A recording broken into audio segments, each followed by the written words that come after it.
Hi guys, and welcome back. I've got a lot of news here to show you. First of all, the new chassis. It's completely transparent because it's in SLA transparent resin, and it's so cool. You can see all the electronics inside, the battery, the MCU, the flat cable, the USB, SD. Yeah, it's very cool. And apart this, I've improved a lot the hinges mechanism. As you can hear now, there is a click when you open it, and it doesn't move. So it stay in this position. That's perfect. So you have to, if you close it, it stay closed.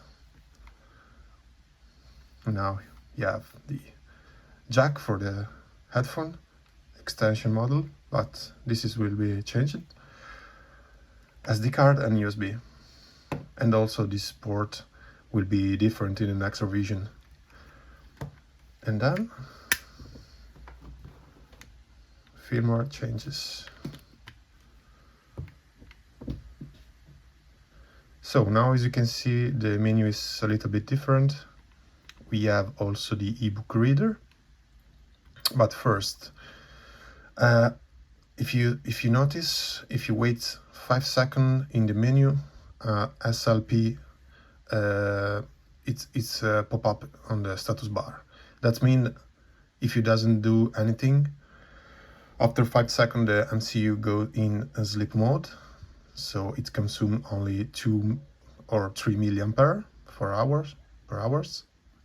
So if you just click one button, it's automatically wake up and you can do everything you want. This is also working in notes and ebooks, so it's improving a lot the power efficiency. And there is also another settings here in auto power off. So if you go in settings, auto power off, you can choose between switch off or 5, 10 minutes, 15 minutes, 30 minutes, etc. And you can basically choose the time. And after that time, if you doesn't click any button in the or if you are not listening to music or watching videos, or if you are not reading an ebook, the device it automatically power off. Other things in settings, you can set the the date and time. Now you can change it. This is wrong, but you can change it. And next, the microphone sensitivity. You can set low, medium, high. For example, if you are really close to the microphone, you can just set low. And if you are, for example, in a big room at the university, for example, you want to record a person that is far away, you can increase the gain of the microphone here and set it. Then you can create new folders in the notes, and then USB mode and firmware update for exchanging data and update the firmware, but we will see later. Next, the next big change is the notes. In the notes we have folders, and we can change. We have changed now the font. Now it's more clear, as you can see. It's more clear. You can rename the notes now. For example, now you go in Orion. Now I have some notes. As you can see, it is all renamed. Next thing is ebook reader. Now it's worked. A little bit of working still, but up here you can see the page number, and then you can navigate to all the pages. You can see how clear is that. And yeah, basically these are the main updated function of the another one. If you go in music and you go in you choose a track,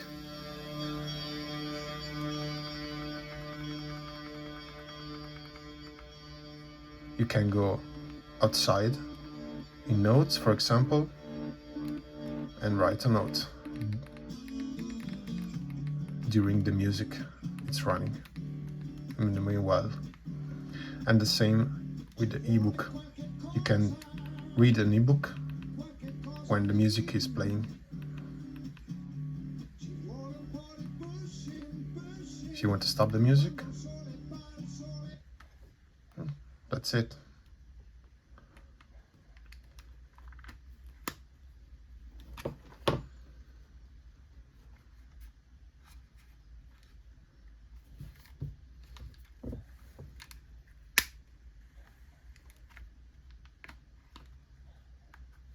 So here is the new companion app for the Orion PDA.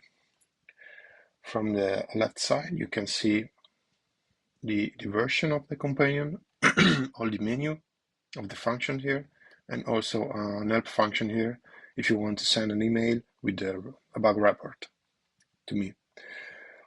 And here on the right, you have the latest firmware is online. So if I made an update, it automatically bump here when you open the companion app.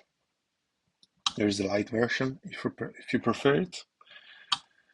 Here is the connected device, the storage situation, the recent activities, and the news feed from the website. I can make some changes here, and you automatically see when you use the companion app, just to be updated on the project. So let's go. We have to switch on the OrionPDA and connect the cable, and then go to settings, USB mode, and now we say host connected, and in few seconds is automatically detected here. We need a few seconds for macOS,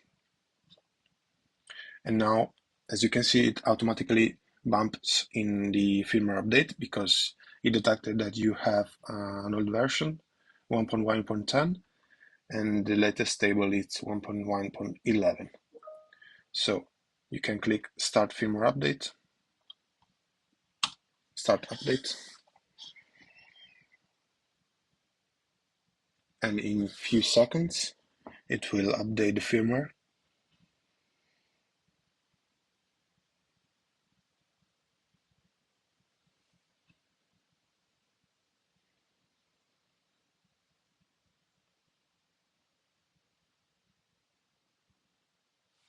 So now the device is automatically rebooted and it's finished.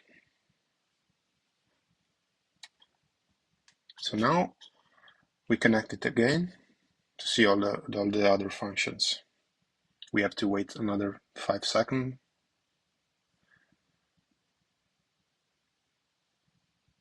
And now it's online.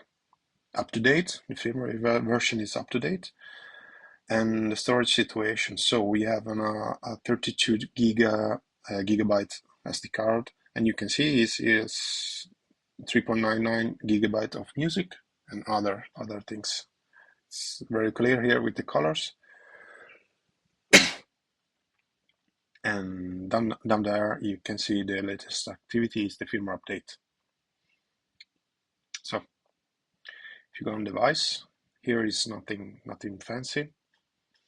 But if you go down in notes, you can see now all the notes and the folder and subfolders. So for example, if you want to take these notes, you can send it here in holiday, and now this note is under the holiday folder, or you can create new folders. And if you click all backup all to PC, all the notes, it automatically backups in this folder, destination folder. In the next future will be it will be automatically synced with the for example Obsidian or Joplin. I have to decide this. In ebooks you need a converter because this is not a PC with an operating system and application that can read Markdown, PDF, EPUB, so you need to convert these files in the format that is readable from the device for the Orion. So you can choose a file for example, this book. You can see a preview here, and then simply click convert, and it's not a big book, this, but it's 1 second to convert it, and it's automatically saved on the SD card. Same for music. You can choose a file, and you can go and select one. For example, this is a FLAC, and you can convert and upload. If you need to convert a lot of music, for example, a lot of gigabyte of music, it is better to local export the music and then simply drag and drop the files and all the folders in the Orion SD card. Same for video, so you have to choose a file, and you can see a preview and convert it. You can select different frame rate or dithering methods. Yeah, you can play a little bit here, and it's automatically converted and saved to the SD card. Next, the calendar. It's a work in progress, so now it's not working, but in the future maybe it will synchronize it with your calendar automatically. Files, and here you can see everything is on the SD card. You can do everything you want. You can drag and drop, you can delete or copy, cut, make new folders, and everything. Then firmware update, but it's on date, it's up to date. You can check again. And the help function, it's useful to send a bug report and other things to me. That's it for now, but it is a work in progress, so maybe it will improve a lot in the future. We will see. Thanks. Just to give you an idea of the recording quality, I'm currently recording with Orion placed on the table next to me and with the sensitivity set to the minimum. Bye.